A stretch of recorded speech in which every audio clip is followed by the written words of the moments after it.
everyone, welcome back to my channel Free Tuitions with Shelly. So today we are going to start with class 8 chapter number 7 English from Honey Bee. Honey Dew, a visit to Cambridge means visit kari Cambridge ki. So Cambridge was my metaphor for England, and it was strange that when I left it, it had become altogether something else because I had met Stephen Hawking there. तो Cambridge जो थी एक नई जगह थी England में उसके लिए, एंड स्ट्रेंज था कि जब उस जिसकी बात हो रही है कि जब उन्होंने अपना कैम्ब्रिज छोड़ा, वहाँ से जाने के लिए वापस गए, तो वो बिल्कुल ऑल टुगेदर अलग एक्सपीरियंस था। क्योंकि वो वहाँ पे उनको स्टीफन हॉकिंग मिले। It was on walking tour through Cambridge that the guide mention Stephen Hawking. Walking tour पे कैम्ब्रिज में एक गाइड ने मेंशन करा कि स्टीफन हॉकिंग है, पुअर मैन जो अब डिसेबल है, दो ये एक न्यूटन के बाद की मतलब गद्दी रखने वाले थे, इतने महान थे कि न्यूटन के बाद इनका नाम आता था।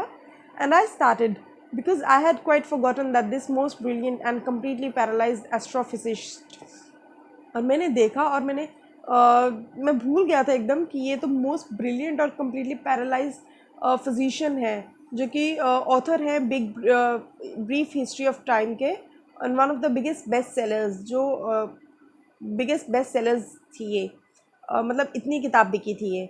When the walking tour was done, जैसे वॉकिंग टूर पूरा हुआ, मैं फ़ोन बूथ की तरफ भागा and almost tearing the cord, और मैंने एकदम से कॉर्ड मतलब इतनी तेज़ फ़ोन उठाया और दूर था मैं, तो मैंने स्टीफन हॉकिंग्स के हाउस में फ़ोन किया। There was his assistant on the line and told him, उनके असिस्टेंट थे वहाँ पे, और उन्होंने कहा कि और फिर मैंने कहा कि मैं व्हील चेयर पर आया हूँ इंडिया से। Perhaps he thought I had propelled myself all the way to write about my travels in Britain, कि मैं लिखने आया हूँ कि मैं ब्रिटेन में ट्रैवल किया। तो I had to see professor Hawking, तो मैं प्रोफेसर हॉकिंग को मिलना चाहता हूँ, चाहे 10 मिनट ही सही। तो उधर से आवाज़ आती है, असिस्टेंट कहता है कि हाफ एन आवर 3:30 से 4 बजे आके मिल लेना। And suddenly I felt weak all over, और एकदम से मुझे ऐसा लगा कि अरे मेरे अंदर तो जान ही नहीं है। Growing up disabled you get fed up with people asking you to be brave. तो डिसेबल्ड था मैं शुरू से ही, बचपन से, और जैसे जैसे बड़ा होता गया लोग कहने लगे कि be brave as if you have a courage account on which you are too lazy to draw a cheque. The only thing that makes you stronger is seeing somebody like you. तो सिर्फ strong आपको क्या बनाती है, जब आप खुद जब आप ऐसे इंसान को देखते हो जो आपकी तरह होता है और वो कुछ अचीव कर लेता है, कुछ बड़ा अचीव करता है, then you know how much is possible and you reach out further than you ever thought you could. तो फिर आपको लगता है कि यार यहाँ पहुँच सकता हूँ मैं, देखो मतलब कभी मैंने सोचा भी नहीं था लेकिन मैं यहाँ पहुँच गया हूँ। आई हैवंट बीन ब्रेव, मैं ब्रेव नहीं था, said his disembodied computer voice the next afternoon. I have had no choice. तो इतने में वो मिला उनको, और वो क्या कहते हैं, जो प्रोफेसर होते हैं, जो स्टीफन हॉकिंग होते हैं, वो कहते हैं कि मैं कभी भी ब्रेव नहीं था, मैं ऐसे ही था क्योंकि मेरे पास कोई ऑप्शन नहीं था, मेरे पास कोई चॉइस नहीं था। Surely I wanted to say living creatively with the reality of his disintegrating body was a choice, but I kept quiet because I felt guilty every time I spoke to him, forcing him to respond. कहता मुझे guilty लग रहा था, मैं कहना चाहता था लेकिन मैं कह नहीं पाया क्योंकि मुझे ऐसा लग रहा था कि यार मैं उनको फोर्स कर रहा हूँ बोलने के लिए। There he was tapping at the little switch in his hand. तो वो अपने जैसे कंप्यूटर की तरह एक उनके पास था जिसपे वो टैप कर करके बात करते थे, trying to find the words on his computer with the only bit of movement left to him. तो वो अपने अल्फ़ाबेट्स ढूंढते थे, वर्ड्स ढूंढते थे अपनी लॉन्ग पेल फिंगर्स के साथ। Every so often his eyes would shut in frustrated exhaustion. तो हर बारी उनकी आंखें बंद हो जाती थी थकावट की वजह से। And sitting opposite him I could feel his anguish, मैं उनका गुस्सा वो समझ सकता था। The mind bound with thoughts, कि माइंड इतना थॉट्स के साथ भरा हुआ है, that came out in frozen phrases and sentences stiff as corpses, कि बहुत ही कम सेंटेंसेस में उनके शब्द निकल रहे थे लेकिन उनके दिमाग में बहुत कुछ था। क्योंकि उनको कंप्यूटर पे वो टाइप करना पड़ता था, तो फिर वो कंप्यूटर बोलता था। तो ये स्टीफन हॉकिंग की बात हो रही है। A lot of people seem to think that disabled people are chronically unhappy. I said, I know that's not true myself. Are you often laughing inside? वो कहते हैं कि बहुत सारे लोग होते हैं जो सोचते हैं कि डिसेबल पीपल जो होते हैं वो खुश नहीं होते। मैंने कहा मैं जानता हूँ कि ये सच नहीं है, बट क्या आप सच में अंदर से हंसते हो? तो about 3 minutes later he responded, I find it amusing when people patronize me. And you find it annoying when someone like me comes and disturbs you in work? वो कहता है कि क्या आपको आप डिस्टर्ब होते हो जब मेरे जैसे आपको आके तंग करते हैं? तो आंसर वो फ्लैश करते हैं कि हाँ। तो फिर वो उसके बाद स्माइल करते हैं, and I knew without being sentimental और silly that I was looking at one of the most beautiful man in the world.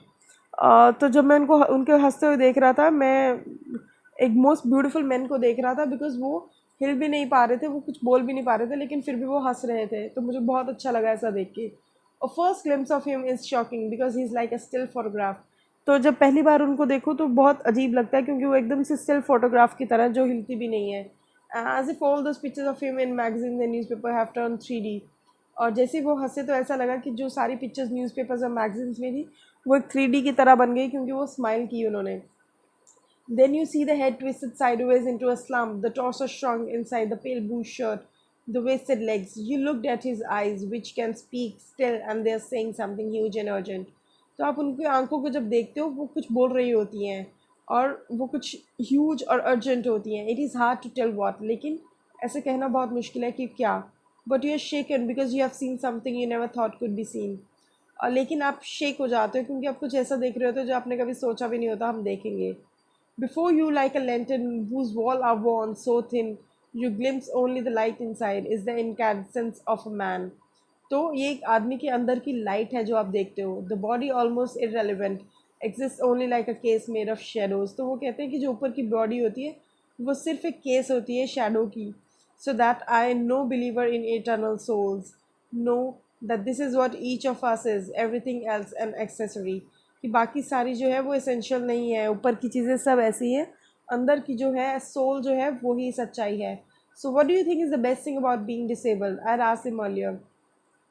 मैंने उनसे पूछा था कि क्या बेस्ट चीज़ है डिसेबल होने की, तो वो कहते हैं I don't think there is anything good about being disabled, कि ऐसा कुछ भी नहीं है जो अच्छा हो डिसेबल होने के।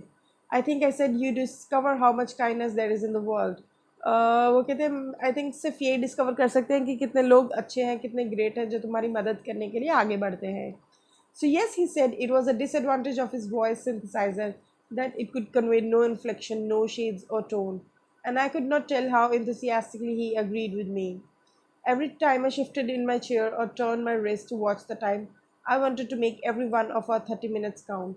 वो कहता मैं हर बारी जैसे ही घड़ी की तरफ देख रहा था तो मैं हर एक मिनट काउंट करना चाहता था, ताकि कोई भी 30 मिनट का एक भी क्षण मिस ना हो जाए। I felt a huge relief and exhilaration, the possibilities of my body. How little it mattered that it would never walk or even stand. कि कितना कम मैटर करता है कि इंसान कभी चल भी नहीं सकता और वॉक भी नहीं कर सकता। I told him how he had been an inspiration beyond cliche for me and surely for others. वो कहते हैं कि मैंने उनको बताया कि क्या कितनी इंस्पिरेशन आपके कितनी बड़ी इंस्पिरेशन हो मेरे लिए, और ऑफ कोर्स बाकियों के लिए भी हो गए। No he said, I thought how foolish I was to ask. तो मुझे लगा कि मैं कितना फुलिश हूँ, उन्होंने मना किया। When your body is a claustrophobic room and the walls are growing narrower day by day, it doesn't do much good to know there are people outside smiling with admiration to see you breathing still. कि जब तुम एक घुटन वाले कमरे में होते हो और तुम्हें रोज़ की रोज़ तुम्हारी ज़िंदगी ख़त्म होती जा रही होती है, और तो उससे कुछ बहुत अच्छा नहीं हो रहा होता ज़िंदगी में, और तुम्हारे जो आस पास के लोग होते हैं वो स्माइल कर रहे होते हैं, तुम्हें एडमायर कर रहे होते हैं और तुम्हें देखते हैं कि सांसें लेते हुए। Is there any advice you can give disable people something that might help make you life better? तो वो फिर आखिर में पूछते हैं कि क्या ऐसी कोई एडवाइस देना चाहोगे आप जो डिसेबल पीपल के लिए मदद कर सके? तो वो कहते हैं they should concentrate on what they are good at. और वो कहते हैं उन्हें कंसनट्रेट उस पर करना चाहिए जो जिस पे वो अच्छे हैं। I think things like the disable Olympics are a waste of time. वो कहते हैं कि अगर मैं कहूँ कि डिसेबल की ओलंपिक्स करो वो वेस्ट ऑफ टाइम है। I know what you mean. तो मतलब कि I remember the years I had spent trying to play a Spanish guitar considerably larger than I was. कहते मुझे याद है, तो ये इंडियन बोलता है कि मुझे याद है मैंने स्पेनिश गिटार सीखा था, और मुझे याद है मैंने कैसे सीखा था वो। I had unstringed it one night, the half hour was up, और इतने में आधा घंटा ख़त्म हो गया। I think I have annoyed you enough, I said grinning, thank you for.